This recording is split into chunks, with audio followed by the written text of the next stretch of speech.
प्यार की जात न कोई, करे सो रब जैसा होए। पर्दे पहने सारे ग्रंथ पुराण, फिर तू चला चल। राह निकले बीच भंवर, अगर फंसी हो तेरी जान। तूफानों को चीर के अकेला, तू चल चला चल। तो दोस्तों, मैं हूँ राज भारद्वाज। आज मैं आपके लिए एक छोटी सी मोटिवेशनल स्टोरी लेके आया हूँ, एक कहानी लेके आया हूँ, और आशा करता हूँ आप लोगों को अच्छी लगेगी। तो ये कहानी एक राजा की है। एक राजा अपने दरबार में बहुत ही सच्चाई के साथ अपने राज्य को चलाता था। उसके मन में एक विचार आया कि हम देखें कि हमारी जो प्रजा है वो कितनी समझदार है, कितनी सूझवान है। उसके लिए उसने एक प्लान तैयार किया। उसने अपने मंत्री को बुलाया और मंत्री से कहा कि आप एक काम करो, आप एक प्रदर्शनी का इंतज़ाम करो, एक एग्जीबिशन लगाओ और उस एग्जीबिशन में तरह तरह की चीज़ें रखो आप, कि उसकी शर्त सिर्फ एक होगी कि उस प्रदर्शनी में से कोई भी इंसान कोई एक वस्तु ही हासिल कर सकता है और वो वस्तु उसे फ्री मिलेगी। उसके साथ कोई दूसरी चीज़, कोई भी चॉइस नहीं होगी। जिसको जो पसंद है वो ले सकता है, लेकिन वो सिर्फ एक वस्तु होगी। वो जिस चीज़ को हाथ लगाएगा, एक वस्तु को, वो वस्तु उसकी हो जाएगी। तो राजा के हुक्म का पालन हुआ। उनके मंत्रियों ने सारा इंतजाम किया और एक बहुत बड़ी एग्जीबिशन का ऐलान सारे गांव में कर दिया गया कि राजा जी के हुक्म से एक प्रदर्शनी जो है हमारे गांव में लगने जा रही है। और जैसा राजा ने हुक्म दिया था उसके आदेशानुसार उन्होंने पूरे गांव में ढिंढोरा पीट दिया कि जो भी उस प्रदर्शनी में आएगा और जो वस्तु उससे प्यारी होगी वो उसे ले जाएगा, वो उसे फ्री दी जाएगी। तो कुछ समय बाद प्रदर्शनी का आयोजन हुआ। राजा का भी सिंहासन उस प्रदर्शनी के बीच में लगा और वो भी उस एग्जीबिशन में बैठ गए राजा जी देखने के लिए कि देखें लोग कितनी समझदारी का परिचय देते हैं। तो वहाँ पे गांव में बहुत से लोग आए। किसी के साथ किसी को कुछ नहीं मिल रहा था, किसी के साथ किसी को कुछ नहीं मिल रहा था। हर चीज़ अधूरी थी, कोई भी चीज़ अपने आप में पूर्ण नहीं थी। लेकिन फिर भी लालच व शाह के लोग, जिसके हाथ जो भी लगा, जिसको जो लगा कि हाँ भी मुझे ये चाहिए, वो उस चीज़ को लेके चला गया। लेकिन एक किसान था। जब किसान उस एग्जीबिशन में पहुंचा और उसने पूरी पहले एग्जीबिशन घूमी, उसने पूरा घूम के देखा कि राजा जी ने क्या क्या चीज़ प्रदर्शनी के अंदर लगाई हुई है। उसने जब सब चीज़ें देखी तो उसकी नज़र पड़ी, दो बैल थे, बैल के ऊपर नज़र पड़ी। उसने देखा कि भाई मैं किसान हूँ, मैं बहुत गरीब हूँ और मुझे बैल की बहुत ज़्यादा ज़रूरत है। अगर ये बैल मेरे पास आ जाएं तो मैं खेती कर सकता हूँ। तो उसने जब बैल को देखा और हाथ लगाने गया, लेकिन वो रुक गया। उसने सोचा कि मैं सिर्फ ये बैल लेके क्या करूँगा, मुझे तो इसके साथ हल भी चाहिए। लेकिन जो हल था दोस्तों, वो दूसरी जगह पड़ा हुआ था।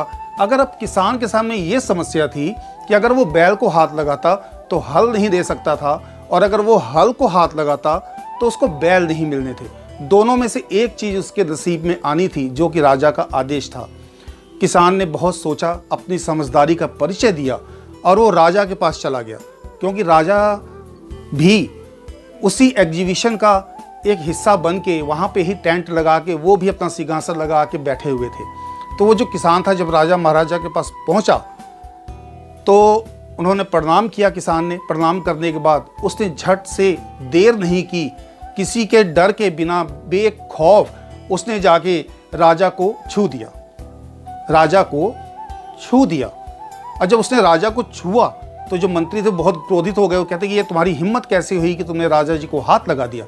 तो किसान ने हाथ जोड़ा, कहता प्रभु मुझे माफ़ करिएगा, आपके आदेश का मैंने पालन किया है। आपने ये जो इतनी सारी प्रदर्शनी लगाई है, इतनी बड़ी प्रदर्शनी लगाई हुई है, तो इसमें मैंने आपको हाथ लगाया क्यों कि आपके अतिरिक्त यहाँ पे और भी कोई ऐसी चीज़ नहीं है जो मेरे काम की हो। राजा को बहुत क्रोध आया, उसको हैरानी भी हुई।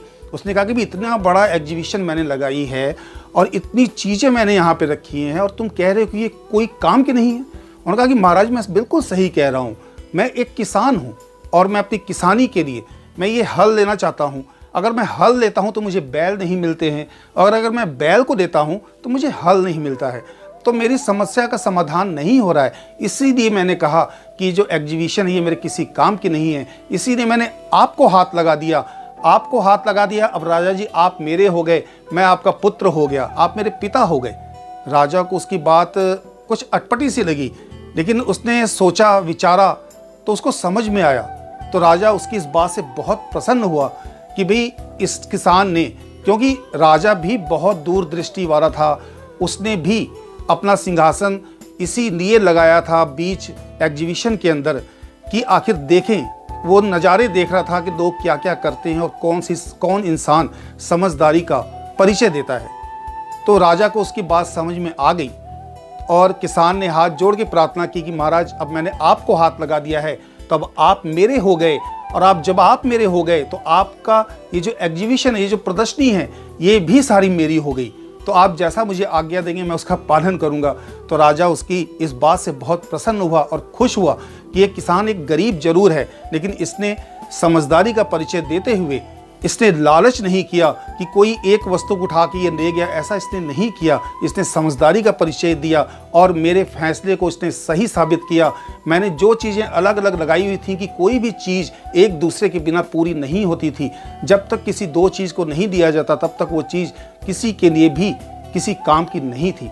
तो राजा उसकी इस बात से बहुत प्रसन्न हुआ और उसने उसको दोनों बैल की जोड़ी और हल उसको दान में दिए, और वो किसान खुशी खुशी वहाँ से गया और अपना खेतों में काम करना उसने शुरू कर दिया और बहुत प्रसन्न होकर उसने अपने परिवार का पालन पोषण शुरू कर दिया।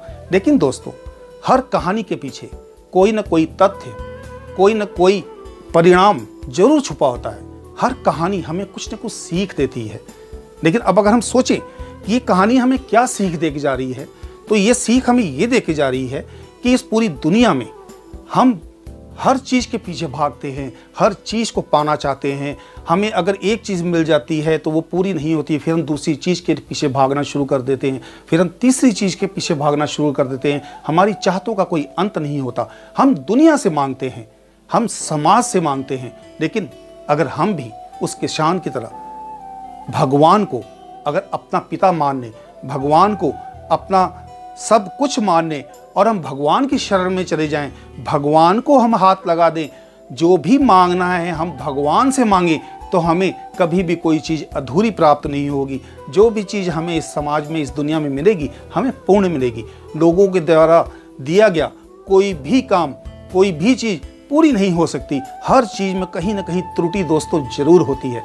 तो अगर हमें पूर्णता हासिल करनी है, अगर हमें कोई चीज़ पूरी तरह से हासिल करनी है, तो हमें उस परम पिता परमात्मा को अपना पिता बनाकर उसके चरणों में बैठ के हमें उसे हाथ लगाना पड़ेगा, उसके दरबार में हमें हाजिरी भरनी पड़ेगी, ताकि हम जो भी मांगे, हमारी जो भी मुराद हो, तो हम भगवान से मांगें, आम इंसान से, आम दुनिया से नहीं। दुनिया में हम कर्म करें, लेकिन हमारा जो दिल है वो हमारा परम पिता परमात्मा की तरफ होना चाहिए। हमारी सोच भी एक किसान की तरह होनी चाहिए कि अगर हम किसी चीज़ को प्राप्त करना चाहते हैं तो हम उसे पूर्ण प्राप्त करें।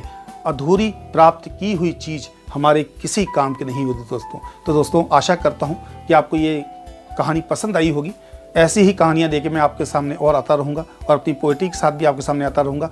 आशा करता हूँ कि जिन्होंने मेरे चैनल को सब्सक्राइब नहीं किया हुआ है वो प्लीज़ मेरे चैनल को सब्सक्राइब कर देंगे कोशिश करें, और अगर आपको मेरी ये वीडियो अच्छी लगी है तो प्लीज़ उसे लाइक करें और शेयर करें।